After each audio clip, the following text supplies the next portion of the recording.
नमस्कार मैत्रिणींनो, pinkies kitchen मराठीमध्ये तुम्हा सर्वांचे अगदी मनापासून स्वागत आहे. आपल्या 100+ भाताच्या सिरीजमध्ये आपला आज भाताचा तिसरा प्रकार आपण पाहणार आहोत.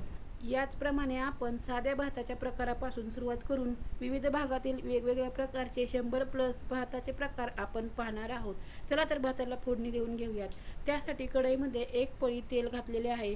तेलामध्ये जिरी मोहरी घालून चांगली तडतडून द्यायची आहे. जिरी मोहरी तडतडली की त्यामध्ये आपण कढीपत्ता घालायचा आहे. कढीपत्त्यानंतर आपण 2 हिरव्या मिरच्या बारीक चिरून घातलेल्या आहेत.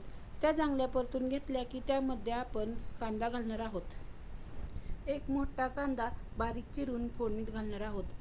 कांदा चांगला परतून घ्यायचा आहे. कांदा थोडा परतून झाला की त्यामध्ये आपण 1 चमचा मीठ घालणार आहोत. त्यानंतर थोडा कांदा परतून आपण 1 चमचा हळद घालणार आहोत. हळद जास्त तेलात परतायची नाही, नाहीतर ती कडू होते. थोड्या वेळ हळद परतली की आपण त्यामध्ये शिजून घेतलेला भात घालणार आहोत. हा फोडणीचा भात तुम्ही रात्रीचा शिल्लक राहिलेला भात देखील परतून खाऊ शकता. यामुळे आपला शिळा भात देखील वाया जाणार नाही आणि मुले आवडीने खातील.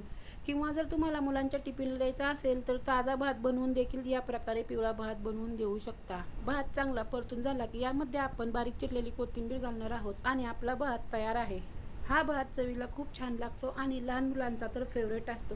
याच प्रकारे भाताचे 100+ प्रकार पाहण्यासाठी चॅनलला नक्की सबस्क्राईब करा. पुन्हा भेटूया नवीन व्हिडिओमध्ये भाताच्या नवीन प्रकारासहित. धन्यवाद.